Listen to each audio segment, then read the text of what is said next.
following program is a peer-to-peer advice show and does not diagnose mental health conditions. If you're seeking social services, please call or text 211 or go to 211.ca.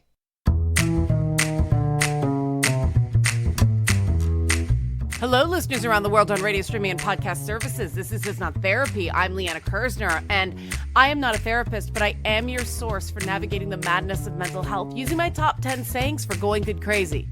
This week, we are talking to, well, you'll know this lady from lots of past episodes of It's Not Therapy. Aquila is back on It's Not Therapy with her friend Jerry, and Aquila's here to share a personal story. Now, the personal stories are my favorite episodes of It's Not Therapy, but this one I want to put a content disclaimer on it because we are going to be talking about suicide. So if you experience any suicidal thoughts ever, call 988*988. That is the National Suicide Crisis Line in both the US and Canada. It's just 988, not *988. I'm showing my age there.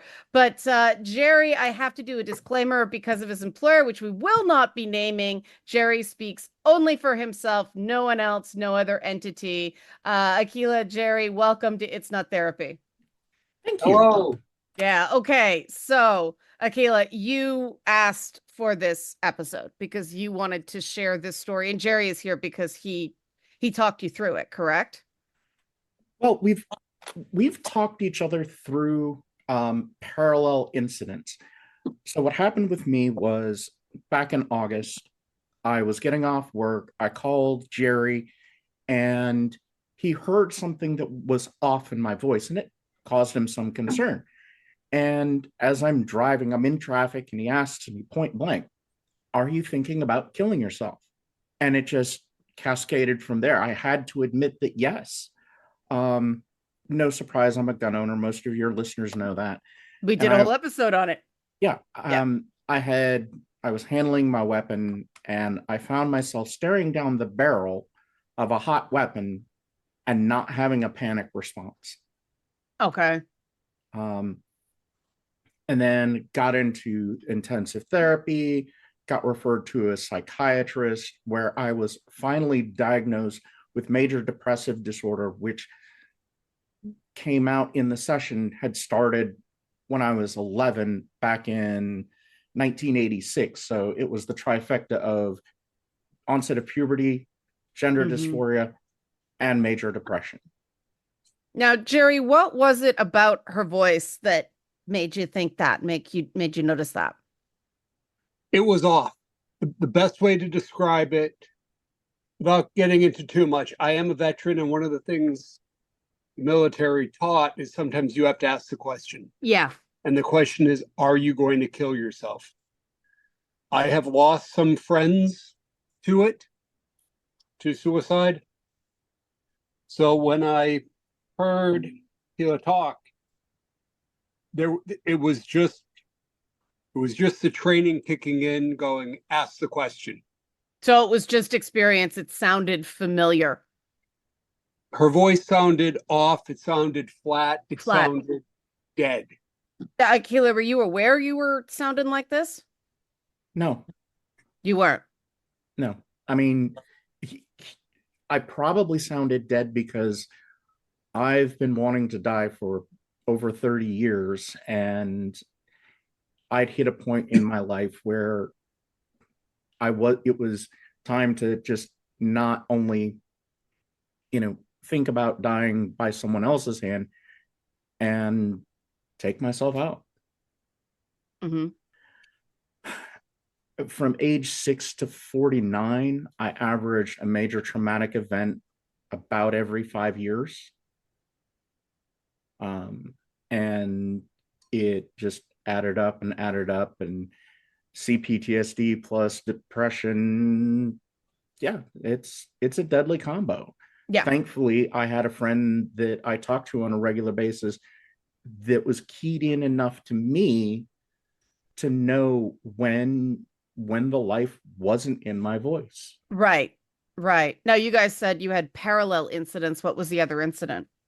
I had somebody very close to me attempt. Now, they were not successful, but that triggered some other things in me. Mm-hmm. So I needed somebody to talk to Mm-hmm. because the feelings that it brought up in me were not kind, shall we say. Right, right. I mean, they talk about suicide having a contagion effect, and this is why people tend to be afraid to talk about it, because they're afraid even talking about it is going to make somebody think about doing it. It doesn't work that way, talking this way, obviously. So I want everybody to know that. So what happened? How did we'll go Jerry first and then Aquila. Once you had this realization that something is not okay. Well, after I asked Aquila the question, Hmm. we had a long talk, and I was not going to let her off the phone. Yeah. Now, there's a geographical distance between us, so if she had hung up on me, there would not have been a damn thing I could do except call her back. Yeah. So I was doing everything I could to keep her talking and to try to get to hopefully hear a little bit of life come back into her voice. And eventually it was, I need you to promise me Hmm. that here is my phone number. You will call, you know my number. You call me 24/7, Hmm. 365. I'm keeping that phone next to my head. If you feel this way, you call me. Because honestly, there was nothing else I could do at that time. No, no, there isn't. Now, Aquila, when he said that, what kind of reaction did you have? How did you feel? Um, it was not unlike popping the cork on a bottle of champagne that's been shaken. There were multiple times that I nearly crashed the car. I just kept driving because I needed to have this conversation and I needed to have it in as private a place as possible because I was feeling vulnerable. Hmm. Um, and we talked and we talked. I think for hour and a half, Yeah. and we talk. We often have long conversations, but this one was probably the hardest we ever had. And finally, when I was stable enough to go home, when I came when I came when I came in the door, I talked to my wife and our housemate, and I just said, I can't explain it. I need you to trust me. I need to lock up all the weapons. Hmm. But as far as the conversation goes, he was doing what Jerry does best, which is ask probative questions.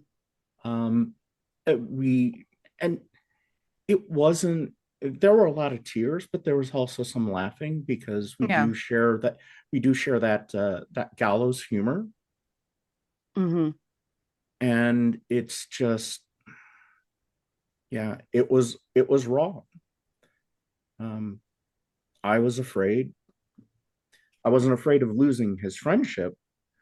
I was just generally afraid. Hmm.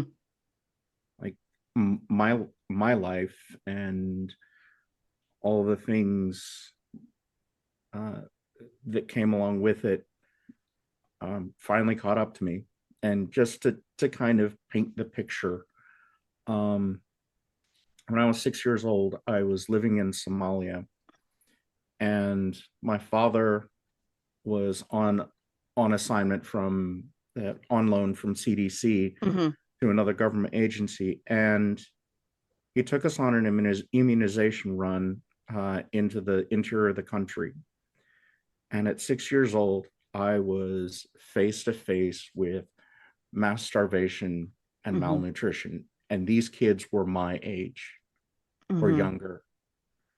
And it it only got worse from there until maybe about 2001 when the traumatic events were just not as bad after my ex-wife. Um, but yeah, he was trying desperately to find out what was the genesis, what was the triggering event. Yeah. Was there And one? um I think the straw that broke the camel's back was when around Easter, a fight that I've been having with my mother-in-law Ah. for over 10 years finally came to a head. And then it was all the anti-trans bills in the legislature. And then it just ground me away. And I didn't have enough in the tank. I had no energy. I was exhausted and I was just ready to welcome the end of the world. Mm-hmm. I was firmly in the grasp of despair. I couldn't feel anything. And just to kind of paint that picture, I've been a photographer for now 18 years, almost Mm-hmm. 19. Mm-hmm.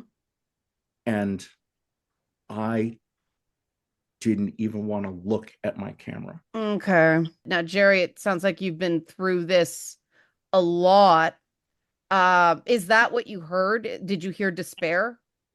Yeah, I have unfortunately been through it with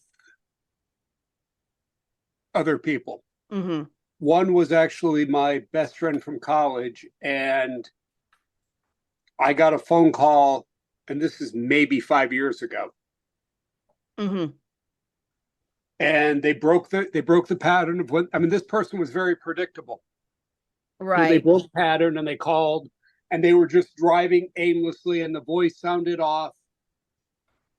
And I said, "Hey, I'm going to ask you a question and I need you to be honest with me." And he said, "Okay." And I said, "You're going to kill yourself?" Mm-hmm. Because this individual had a firearm. Mm-hmm. And they said, "Thinking about it." I said, "Why?" Mm-hmm. And they had gotten a diagnosis of an illness that cannot be cured. Okay. And we talked Mm-hmm. again. They were even farther away than Aquila, Mm-hmm. and I could hear him just driving down an empty road. Right. So when we were talking, I was honest. You know, sometimes when people think they don't have a reason to live or they're in too much pain, if you give a damn about the person, you be honest with them, and Yeah. that is a lot of what I was with Aquila. And we talked, and when I was in a dark spot, she helped pull me out. Mm-hmm. Yeah. When I was in because of the the effect that happened to me wasn't to me, it was to somebody who saw how much I through a tough time I was going through and would not open up to me and didn't want to Mm-hmm. bother me with their problems. And I Right. found out after they were hospitalized after the attempt failed. Right. And they were, killers with me and helped bring me back from a really dark place. I wasn't as point blank as he was, Mm-hmm. because I knew that he sounded off, but I knew he was not as far gone as maybe I was when he Mm-hmm. asked. So I just asked him, "Hey, do we need to have that conversation?" Right. And he realized where he was, Mm-hmm. psychologically speaking. And we've talked almost at least once a week ever since.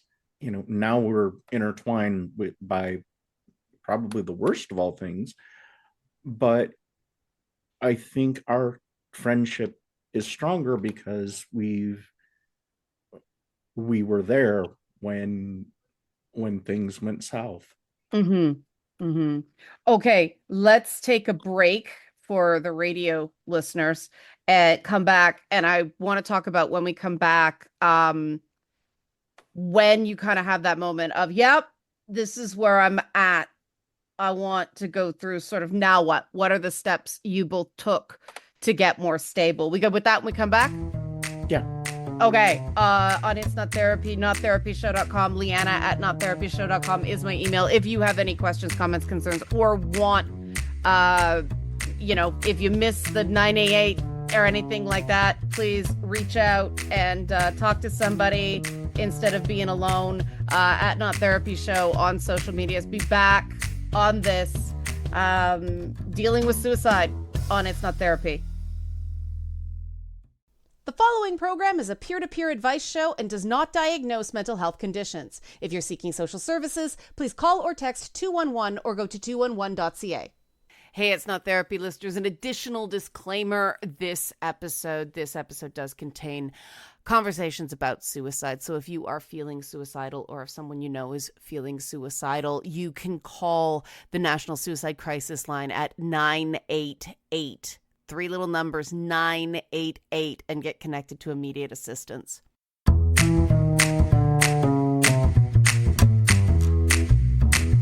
We're back on It's Not Therapy. I'm still Liana Kersner. I'm still not a therapist. We are still here with Aquila and Jerry. Aquila is no stranger to listeners of It's Not Therapy. Jerry is Aquila's very, very good friend and a heck of a guy. I've talked to Jerry quite a few times, but not in this context. It's usually telling jokes involving, bodily functions on my end. But this is a little different. We're talking about suicide, brushes with suicide. Aquila had one a few months ago. Jerry was talking before the break about his experiences with people in the past. And I said before the break, we were going to come back and talk about, okay, I'm feeling this. I want to end my life. Now what? Or I'm feeling in a really dark place. I'm not quite at that point, but I could get there. Now what? So let's start with Jerry first, because we did Aquila first before. Jerry, you realized you were, not in control of what was going on. What was the first thing you did? In my case, the first thing I did was, and I want to be clear, the person who was somebody very, very close to me, and Mm-hmm. I was, again, hopeless. Mm-hmm. I couldn't physically do anything. Mm-hmm. It was making sure they were safe. And then once I knew they were, trying to get them to open up. There was a lot of, what can I do? Besides how could I miss this? And once I realized that why they were reacting, when I got them to open up enough to tell me that they knew I was going through other things and they didn't want to be a burden to me, Mm-hmm. and open up to me, that put me on a dark path for the cause of what had caused my stressors. Okay. And a lot of it was realizing that I needed to be strong for the people who are very close to me. And I really needed to vent, and I really needed someone I could talk to who would really do the, what the f*** is your problem? Or, Okay. I hear you, but let's talk through this. Somebody who, and it's a bond that military folks have. Right. And it's that bluntness. And when I was in a dark place, sometimes it was the, are you okay? Not really. Right. And it was that sounding board. It was tough. Yeah, there's a lot of guilt when someone says, I don't want to be a burden. For anybody listening right now who feels that way, please, you're not a burden to the people around you. That's part of the despair talking. Please talk to someone. Please talk to someone. It doesn't really matter who it is. If it's a stranger on a crisis line, if that's what you're most comfortable with, go for it. But if you've got a friend or a colleague that you think, will give you give you an hour of their time. Please, please, please talk to someone like Aquila did. Aquila, you have this realization, you lock up the firearms, you lock up the ammo. Now what? Well, I was lucky enough to already have a therapist that I had an excellent working relationship with. She's with the VA, so it's free to me. Okay. And I understand that a lot of people don't have that luxury, which is really not good. Hmm. Because if your mental health goes, everything else goes with it, especially if you end it, that's it. And suicide is especially dangerous when you have a firearm because Yeah. there's no lag time. Yeah. Now, Jerry, I want to ask you a question. Yeah. When, how did you know that it was safe to hang up with me? I could hear how your voice had changed. And to be honest, part of it was prayer. I was praying because you said you were home. I was really, really, I didn't know what else to say. I'd heard your voice change. I had heard it become a little bit warmer, and I had heard, and I could, again, it's the gut. Hmm. It's the gut saying, I know you're not out of the woods, but I think you may be close enough to the edge, far enough away from the edge that in the next 5 or 6 minutes before when you get in the house, you're going to be good. And you told me you were going to you're going to talk to your wife and your housemate and make sure that the firearms were locked up. Hmm. And we talked for a long time. If you remember, I kept telling you, promise me you will not do this to me. You will not kill yourself. Right. And it's trying to instill, to be perfectly blunt, and you may have to edit this out, to say, listen, do you know how much you mean to people? Yeah. Do not do this of everybody will be better off, because they won't be better off. You will hurt more people that you care about than this. I need you to be strong. I need you to help us, because there's a lot of fucking people on this planet that you have affected, and there's a lot of good you can do. Hmm. So I need you to, God damn it, do this. At this point, stop living for yourself, because obviously you don't want to live for yourself, and you need to live for everybody else, because there's large amount of people who care about you, and you affect people in a positive way, and you have helped walk people back, myself included, from dark spots. And we need you, you dumb bastard. Don't you do this. See, the I need the audience to understand this. It's not always that that the person who's considering suicide thinks that they're a burden and the world will be better off. As with me, I didn't want to exist. Right. There was My world had no sadness, no love, no Hmm. joy. I was at a point where I couldn't even feel anger. Yeah. I was completely numb to everything. And um it's not that I thought the world would be better off without me. I knew that people cared, but that was never the issue. I, you know, if he asked me to list people that would miss me, I could have I could have given him a full duty roster. Right. It was just that I no longer had the will to live. And the last bit of my will was going to be putting a bullet through my brain. Yeah. I know for me, years ago, it was a feeling of I can't control anything else in my life. I can't control that. Right. and I very, very desperately needed to be able to control something. And then it was people, and this is the fine line, right? Because Jerry took a tough love approach. It works because he knew you well enough to, I know that you kind of need that kind of thing in moments like that, even if it just pisses you off to feel something. But other people, I know for me it was everybody was telling me what I should do, what I needed to do, and that was exactly what was driving me deeper and deeper and deeper. Aquila, tell me if this was your experience too. There's a there's a logical process, right? But some of the assumptions you make are pretty bleak.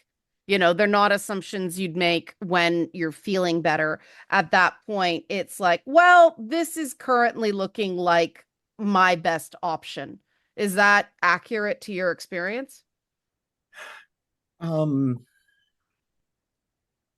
it's sort of yes, sort of no. Yeah. Um, I was at a, I mean, I've lived for so long with the desire to not exist, Mm-hmm. um, that it wasn't it wasn't my best option. It was the only option. Okay. Um, and I didn't even see it as ending my own suffering. It was just the world needs to go away, and if the world can't go Mm-hmm. away, I'll Mm-hmm. go away. Right. Right. Just I don't I didn't care anymore. And in talking with Jerry, he kept harping and making misassumptions about what was going on. And for me, it felt I felt the shift when I got angry enough Yeah. to say, would you listen to me, dumbass? And Mm-hmm. you know, we've argued, we've fought, and I think that our conflicts have strengthened our friendship. But at that moment, I I finally felt something. I really hadn't felt anything, much less anything good, since about April. Yeah. Um, Yeah. and it it was killing me, and it nearly Mm-hmm. did, like literally. Um, Jerry got under my skin enough that I finally started to feel something, and Right. it was maybe maybe 10 seconds, Mm-hmm. but it was enough of a glimpse of life that I was willing to give my word that I Right. wouldn't kill myself, and it can just take a moment. Yep. Now, the conversation doesn't end when you get the person to give their word that they won't kill themselves. Of course, you got to There's follow up. Yeah. it's and it's not because, I mean, it can be because you don't want them to kill themselves, but in the aftermath of that conversation, you have to show genuine love and care. Yeah. I mean, I was checking in with grand total about 20 different people every day because, once I realized what was going on, I wanted my friends to know so that they could be there for me. Right. Because if they don't know, they don't know. Right.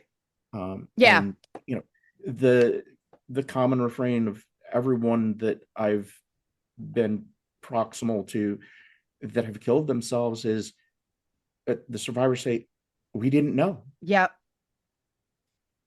And you know, if someone says that they're killing themselves, don't keep that secret.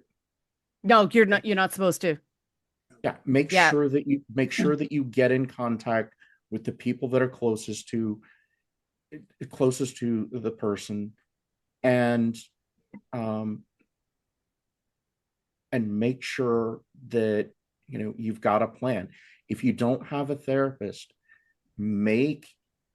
let people know what are the things that are most valuable to you, so that if those things change, Right. th- then you know that something is really off. I told my therapist, is like, hey, if you ever hear me, thinking about giving away my camera, You said that to me getting too. getting rid of my watches, Mm-hmm. you know, or God forbid, getting rid of my pistols. Those were major warning signs for me. Right.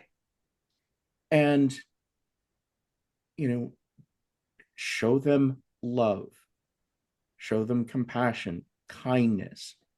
They're not all going to respond to the tough love. Right.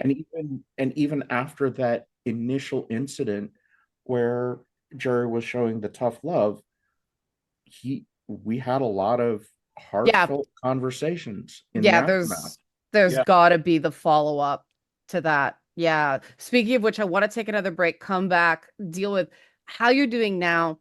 And now that you're like on the other side, what's next? Like what's gonna help you now so that people can, if they've got a loved one in their life with this is sounding really familiar, they feel less helpless. They know what they can do. You good with that? Yeah. All right. Questions, comments, concerns, Liana at nottherapyshow.com is my email. Nottherapyshow.com is the website with the contact form, or at nottherapyshow on socials. When we come back, what's next after a brush with suicide on It's Not Therapy? The following program is a peer-to-peer advice show and does not diagnose mental health conditions. If you're seeking social services, please call or text 211 or go to 211.ca. Hey, It's Not Therapy listeners, an additional disclaimer. This episode does contain conversations about suicide. So if you are feeling suicidal, or if someone you know is feeling suicidal, you can call the National Suicide Crisis Line at 988. 3 little numbers, 988, and get connected to immediate assistance.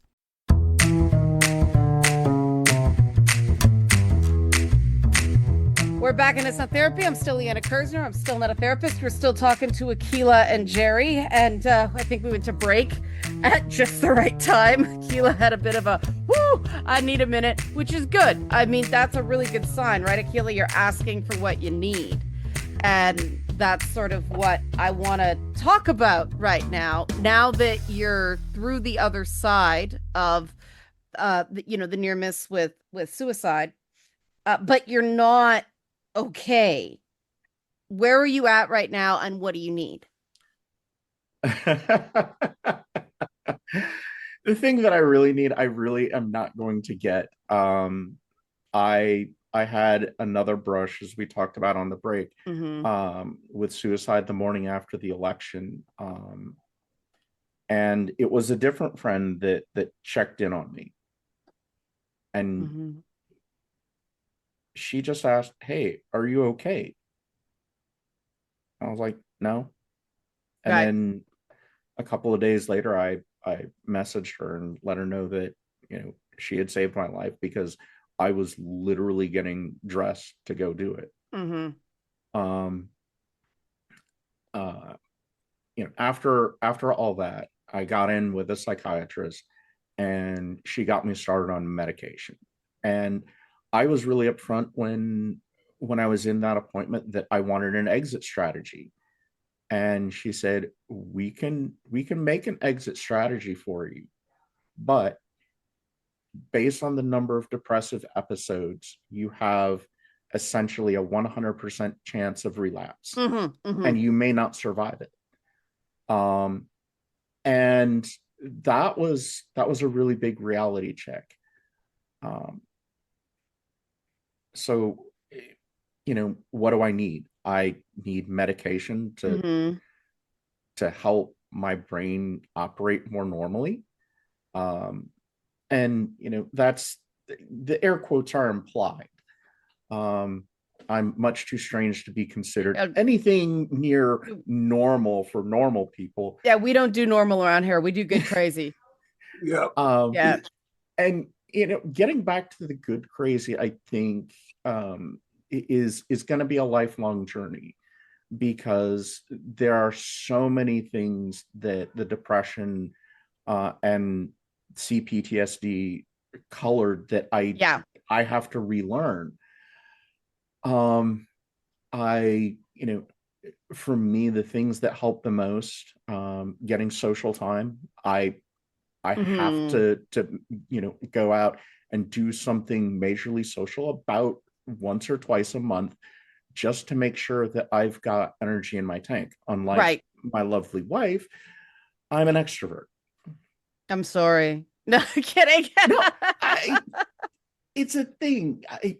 I mean, I get in my introverted moods, but Uh, it's because I need to introspect on right. something. Right. But going out and being with not just people, but my people Right. is what gives me energy. Right. Um, And it sounds like, I mean, an ongoing thing is people asking you, "Are you okay?" and actually wanting an answer. I mean, that seems to be the thread. That's a platitude for a lot of people, and I don't think it should be. You know, that whole, "How are you?" "I'm fine." I've had so many people go, "I'm fine," and they go, "No, I'm really not." And then we get to the good stuff, right? yeah, I one of the kids at my fraternity asked me, and it's like, when I came in after the election, they said, Mhm. "Are you okay?" And I'm like, "Do you want the small talk answer, or do you actually want to know?" Yeah. And they said that they really wanted to know, and I laid at their feet, uh, a lifetime worth of hell. And even though they were only like 18, 19, they took it in stride because they understood that they were having a human moment. Yeah. And I think it's those human moments that really have kept me away from the edge. Hmm. I went down after I was mostly stable. I went down to my fraternity to talk to the pledges and the brothers about my journey with suicide. And one of the pledges approached me, and she asked me what my favorite color was. And Hmm. I thought it was an odd question, but I'm like, okay, play ball. And I told her, and she goes away, and she comes back and she presents me with this little, I mean, just a tiny little crane. Hmm. And I asked about the significance, and she asked if we could talk outside, and Hmm. she confided that she had um, had a journey with depression and suicidality, um, and that there was a legend that if she folded 1,000 cranes, she would get her Yeah. wish, which was simply to live. Right. Um, and that something inside me broke at that point, and Hmm. I offered them a hug, and she took it. I could feel that she was trying to hold in the emotion. I told her, it's like, it's okay, you can Hmm. cry. And this young woman shook in my arms, and we gave each other hope that day. And I went out and um, got a semicolon tattoo Yep. with one of my with another one of the brothers who had come up on the net and told me that she had dealt with suicidality. Hmm. And it simply says, "Hope, it's what we fight with when all else is lost." Hmm. um, which was a line from Pandora to Kratos in one Yep. of the God of War games. Yeah. Which people forget, the God of War franchise starts with Kratos trying to kill himself. Mm-hmm. First thing he does, throws himself off a cliff. Yeah. And Yeah. it finding that spark of hope is was critical for me. Yeah. For somebody else, it might be something else. Well, And then, connection as well, it sounds like that connecting with people, not, cloistering yourself off. yep, reconnected with my wife, reconnect, and eventually I built up the courage to tell my father and brother, Yeah, and um, they were deeply concerned. Um, sure. my brother has more on his plate to deal with than I can ever imagine. Um, and it was he still took the time to listen. And Hmm. if you're listening when somebody's telling you that story, put the phone down, give them your Yeah, undivided attention, because if you seem distracted, a person in despair will read that as you don't give a Jerry, because that whole got a lot on his plate frame. You have a lot on your plate, but you said earlier in the program, I don't care, give it to me. So for people out there who are supporting people through this, you said earlier you needed to stay strong for the people in your life. Any tips on how to do that? You need to give a damn about each other. If somebody you know is hurting, then for fuck's sake, let them know. Get involved, because you do not want to do the if only I had. Mm-hmm. And one of mine, I saw something was off. I saw that they were not, it, again, warning bell went off, but this was Afghanistan and I had something to do and I Charlie Mike'd. Mm-hmm. And then a few hours later, they blew their brains out. Right. If I had, who knows? This was a person that when we met downrange, we were talking and they said, you don't know what it's like to be an older guy in the army and to Mm-hmm. dealing with all these kids. I go, how old do you think I am? And they told me, I said, oh, hell, you're looking for a date, ain't you? And then I told them how much I really was, which was around 9 years older than that. I go, come on, Mm-hmm. man. So when I saw them, I would bust their chops calling them junior. Right. Come on, kid, what's wrong? Could I have stopped it? I don't know. I'm going to say I probably couldn't have, but I would have loved to fucking try. Mm-hmm. And when I was in a bad spot, Aquila was there, and I knew, God damn it, I have got to try because I need them in my life, and they are a friend, how they're family. And if and because I'm old school for family, you go the extra mile. Mm-hmm. If you're in trouble, I am there. And for some people, it may sound like shit. We all know those people that they'll tell you they'll be there and they're not. Right. Yeah. Aquila was there for me, and I will be there for Aquila. It's really simple. I have a relative whose one of their parents committed suicide, Mm-hmm.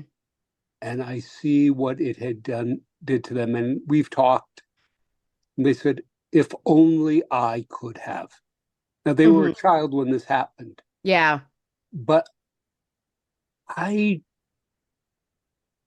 I don't want to be in that spot. I don't want to let a friend down.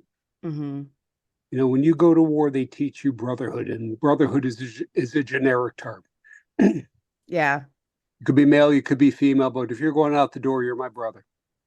If we're going to meet the neighbors who are going to be pissed off and try to kill us, you're my brother. Mm-hmm. And my drill sergeants raised me better than that. You do not screw your brother, you help your brother. Yeah. And you make sure they're safe. Mm-hmm.